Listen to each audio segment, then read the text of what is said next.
Muchas gracias por la invitación a estar presente en la Cámara de Diputados, lamentando la ausencia de la presencia de los diputados, porque este es un debate de la nación. Quisiera yo plantear las tesis de fondo y posteriormente, en el tiempo disponible, argumentar. La propuesta presentada por el PRI y el PAN no tiene fundamento económico, no tiene fundamento jurídico y no tiene fundamento de justicia. Es una iniciativa que rompe el pacto social y, de ser aprobada, rompe el Estado de Derecho constitucional.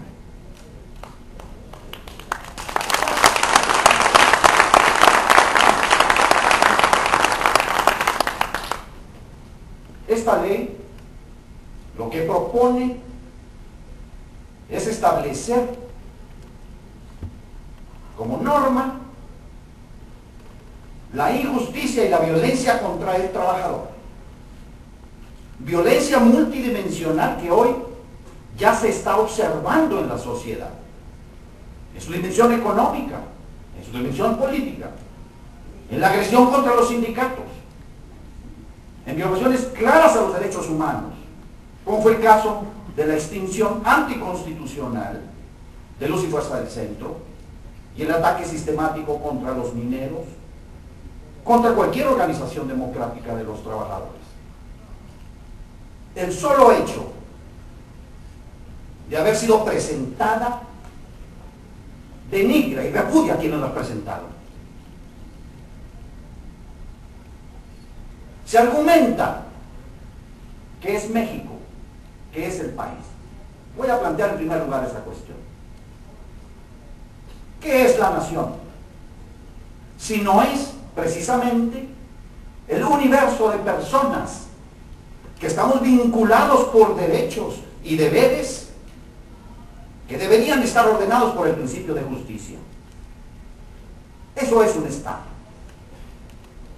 No son las corporaciones ni las empresas. El Estado somos las personas, somos la sustancia del Estado, somos lo único que constituye fin. Todo lo demás, la economía, la política, la tecnología, la educación, son medios. Para quienes profesan la fe católica y algunos presentes en esta honorable Cámara de Diputados, promoventes de esta iniciativa, yo les recomiendo que lean lo que en una de las encíclicas recientes, Benedicto XVI, Deus Caritas es, Dios es caridad, recuerda precisamente el criterio fundamental de lo que constituye un Estado. Y entonces cita el Papa Agustín de Hipona, obispo, mejor conocido como San Agustín, hace unos 1600 años. Y dice, San Agustín, un Estado que no se guía por la justicia no se reduce más que a un grupo de bandidos. Y lo cita Benedicto XVI.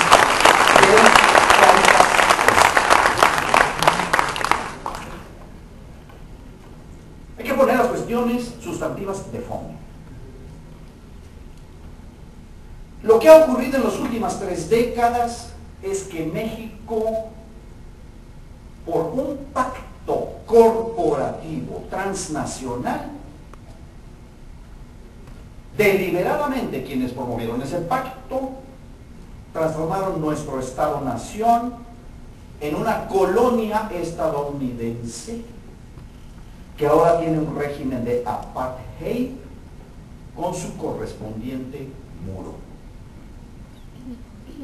El propósito de ese proyecto es vaciar de poder al Estado-nación mexicano y convertir a México en una sociedad dependiente. El último eslabón es este: es inaceptable reconocer en una ley que las personas somos mercancía. No somos mercancía, somos individuos, somos sujetos con derechos, deberes y dignidad. No somos mercancía. Y eso es lo que constituye el fundamento de todo Estado y de toda relación social, en la economía, en la política, en la cultura. El último proceso de ese proyecto histórico consiste en convertir a los mexicanos en esclavos postmodernos mediante la disolución del vínculo de dependencia que caracteriza al capitalismo, de la relación capital-trabajo. Y al disolver eso, se disuelven no solo los derechos individuales, sino también colectivos. Este es el tema de fondo. Por eso es absolutamente intransitable. Es el límite. No es posible que México se convierta en una colonia administrada por poderes externos, económicos, políticos y militares, como es la condición a la que nos ha llevado todo este proceso de los últimos 30 años.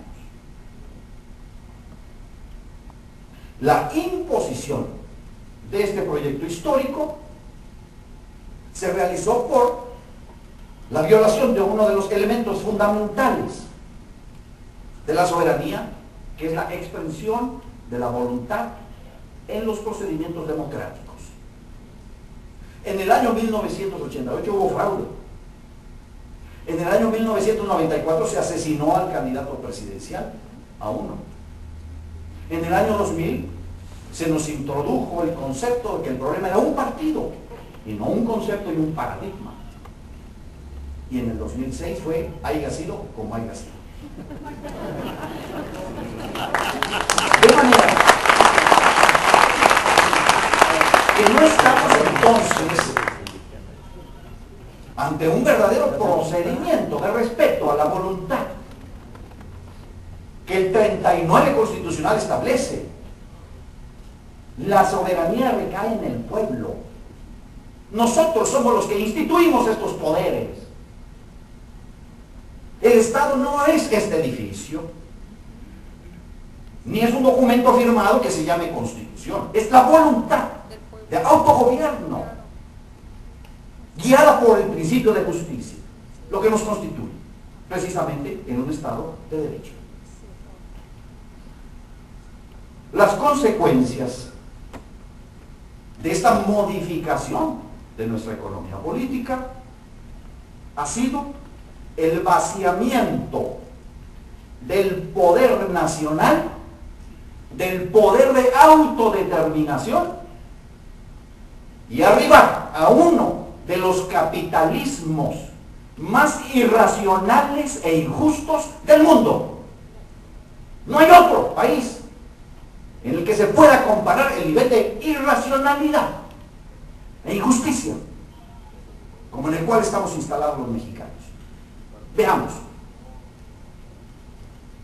El gasto público en el año 82 se dijo, es un Estado obeso, corrupto. Y se redujo del 44% del PIB en el 82, ahora al 24%. ¿Saben ustedes cuál es el promedio en los países de la OCDE, que tanto se nos dice? 42% del Producto Interno Bruto. Se ha convertido el poder del gasto público para promover la creación de riqueza y para distribuirla en un Estado raquítico e impotente. Raquítico en recursos para promover la creación de empresas, impotente para combatir la desigualdad. Y eso es un designio, es un proyecto histórico en el cual estamos instalados. Se ha requerido, como parte de este paradigma, que las corporaciones globales no paguen impuestos en México, y no los pagan. Veamos. Los ingresos tributarios son del orden del 10% del producto de ese gasto del 24%. Los ingresos tributarios incluyen el IVA y el impuesto sobre la renta. El impuesto al valor agregado es del orden del 4.5% del producto. Y el impuesto sobre la renta de las personas llega aproximadamente 3%. De manera que el impuesto sobre la renta del universo de las empresas es del orden del 2.5% del PIB. En Japón es del orden del 16% del PIB. En Europa oscila en esos promedios. Ese vacío de recaudación de las corporaciones globales se ha pagado mediante el uso verdaderamente irracional y criminal de la renta petrolera, que va en el 8 o 9% del PIB, lo que aporta nuestra riqueza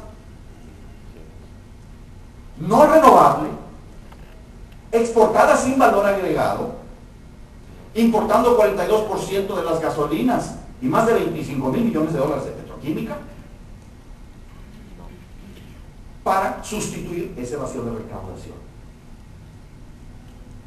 Tercer elemento, y esto es fundamental: no existe fundamento económico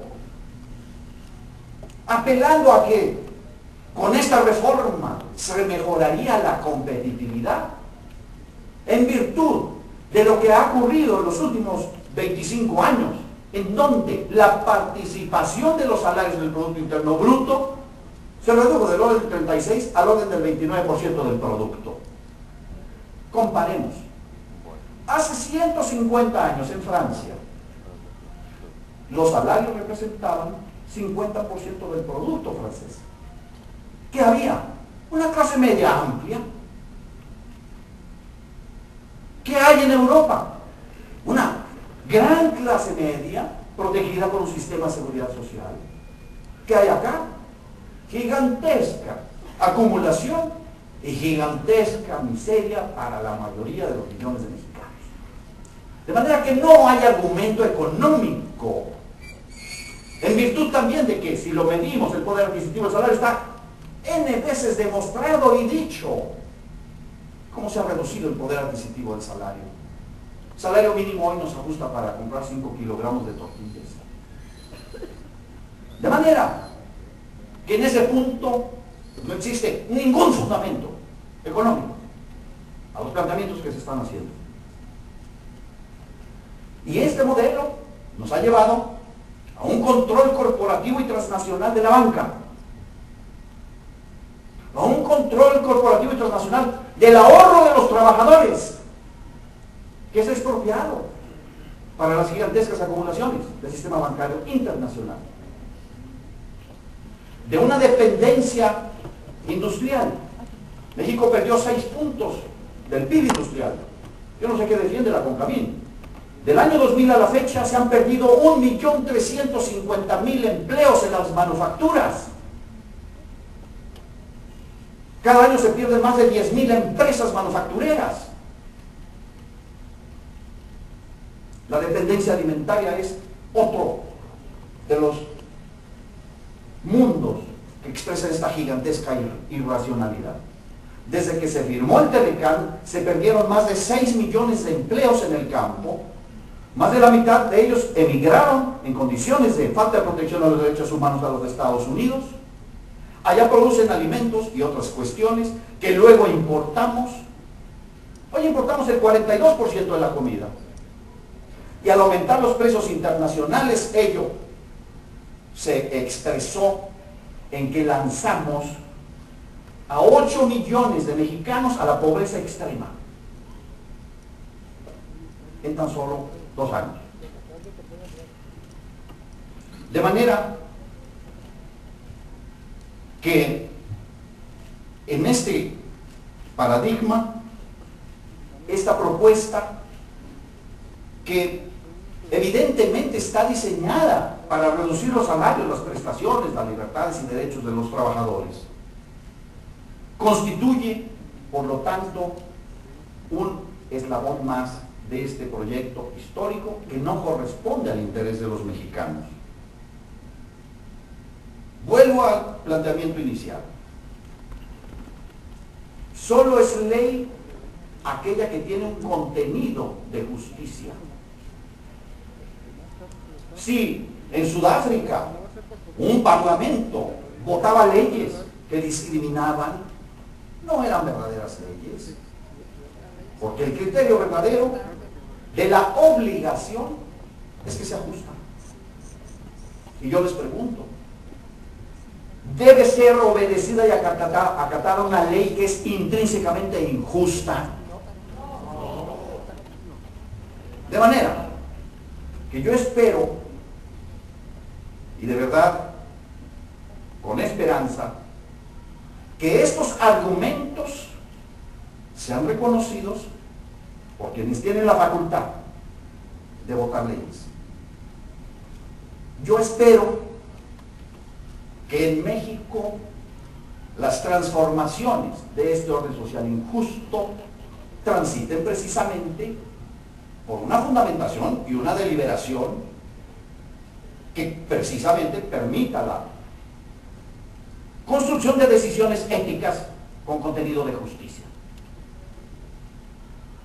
Y yo espero que esto se convierta en una forma real de interpelación al límite en el cual está el país. Porque de otra manera se estaría rompiendo el Estado constitucional de derecho. Y por tanto obligaría a la sociedad toda a una resistencia civil pacífica, permanente y universal ante los actuales poderes. Muchas gracias.